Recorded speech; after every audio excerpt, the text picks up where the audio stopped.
Hello बच्चों, आज हम गणित कक्षा 10 के अंतर्गत त्रिभुज का क्षेत्रफल ज्ञात करना सीखेंगे। जब हमारे पास त्रिभुज के तीन शीर्ष जो कि निर्देशांकों में क्रमशः x1 y1, x2 y2 और x3 y3 हों तो त्रिभुज का क्षेत्रफल हम कैसे ज्ञात करेंगे इसके बारे में जानेंगे और इसके एग्जाम्पल को भी हल करेंगे। तो सबसे पहले हम एक त्रिभुज ले लेते हैं। मान लीजिए कोई ऐसा त्रिभुज है जिसके तीन शीर्ष हैं ए, बी और सी। अब ए के निर्देशांक x1 y1, बी के निर्देशांक x2 y2 और सी के निर्देशांक x3 y3। तब त्रिभुज का क्षेत्रफल क्या हो जाएगा, उसका फार्मूला रहेगा क्षेत्रफल 1/2 ब्रैकेट x1 फिर छोटा bracket y2 minus y3 bracket बंद plus x2 into y3 minus y1 फिर प्लस x3 इंटू में y1 माइनस y2 और ब्रैकेट क्लोज। अब इसी के एग्जाम्पल पर हम एक सवाल लिए हैं जिसमें तीन निर्देशांक क्रमशः 2,3 और दूसरे बिंदु के निर्देशांक है -1,0, तीसरे बिंदु के निर्देशांक है 2,-4। अब इनका क्षेत्रफल हमको ज्ञात करना है। तो हम क्या करेंगे, जो भी दिए गए हैं इनमें हम क्रमशः 2,3 को x1, y1 और -1,0 में x2, y2 और 2,-4 में x3, y3 डिनोट करेंगे। ठीक, अब हम फार्मूला लिखेंगे। फार्मूला क्या है, त्रिभुज का क्षेत्रफल बराबर 1/2 x1 और ब्रैकेट के अंदर y2 माइनस y3 फिर plus x2 y3 minus y1 फिर plus x3 y1 minus y2 और ब्रैकेट बंद। अब इसी में हम मान रखते जाएंगे।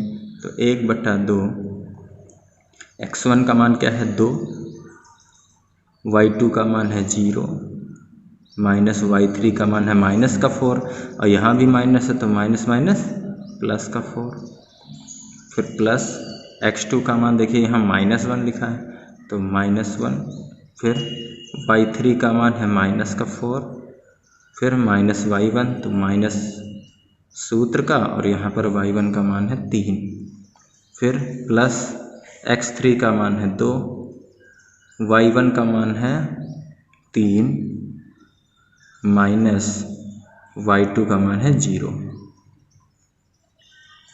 अब इसको हल करेंगे तो 1/2 और यहाँ पर 2 है तो अंदर गुणा कराते जाते हैं तो 2 चौके 8। फिर यहाँ देखिए ये माइनस का है और यहाँ -4 से गुणा होगा तो 4 एकम 4 और माइनस माइनस प्लस तो प्लस का 4। फिर इसका गुणा इससे हो जाएगा तो माइनस माइनस प्लस और 3 एकम 3 फिर प्लस 2 का 3 से गुणा तो 2 3 6 फिर 2 का 0 से गुणा तो 0। अब यहाँ से 1/2 अब ब्रैकेट के अंदर जो भी पद है उनको हम हल कर लेते हैं। तो 8 4 12, 12 3 15, 15 6 21, 8 4 12, 12 3 15, 15 6 21 तो ये आ जाएगा 21। यानी क्षेत्रफल आपका कितना हो जाए 21/2 वर्ग इकाई। ये इसका आंसर। तो इसमें हमने क्या किया है, देखिए यहाँ पर हमने सबसे पहले जो बिंदु दिए गए हैं तीनों बिंदु के निर्देशांक इनको क्रमशः x1 y1, x2 y2, x3 y3 में तोड़ दिया है और उसके बाद सूत्र हमारा क्या है, डेल्टा बराबर या क्षेत्रफल बराबर 1/2 ब्रैकेट के अंदर x1 into y2 minus y3 plus x2 into y3 minus y1 plus x3 into y1 minus y2। और इसी में हमने x1 y1, x2 y2, x3 y3 के मान क्रमशः रख दिए हैं और मान रखने के बाद इसको सरल किया है जिससे हमको इस जो भी निर्देशांक दिए गए हैं इनसे बने त्रिभुज का क्षेत्रफल ज्ञात हो गया है। अब देखिए इसी के आगे अगला अगले सवाल में क्या कह रहा है कि के का मान ज्ञात कीजिए जबकि दिए गए तीनों बिंदु संरेख हों, और हमारे पास 3 बिंदु जो है वो दिए गए हैं, तीनों बिंदु के निर्देशांक। तो संरेख का मतलब क्या है कि कोई 3 बिंदु ऐसे हैं जो एक ही रेखा में है, मतलब कुछ इस तरीके से ये बिंदु हैं, यहाँ पर A, यहाँ पर B, यहाँ पर C। यहाँ पर इसके निर्देशांक है 7 कामा माइनस का 2, यहाँ है 5 कामा 1 और यहाँ है 3 कामा k।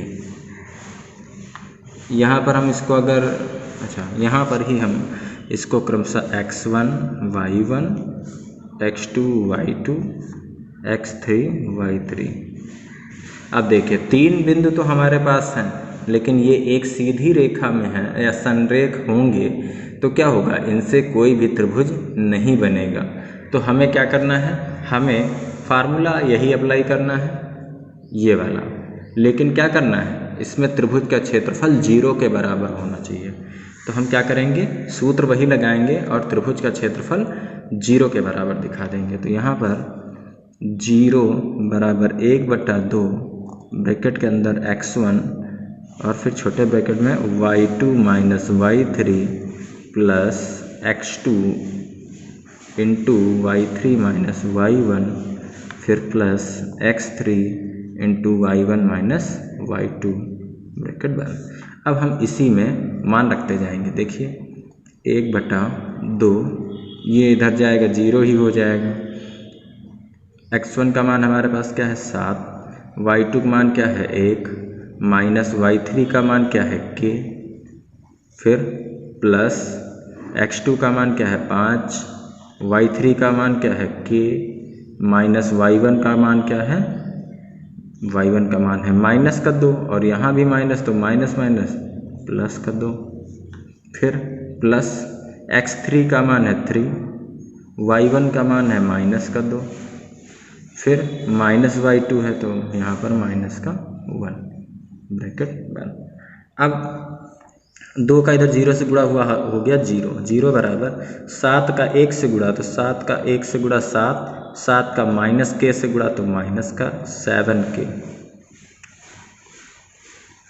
फिर यहाँ पर देखिए इसका गुणा करेंगे तो प्लस का 5k, फिर 5 का 2 से मल्टीप्लाई तो 5 दूना 10, तो प्लस का 10।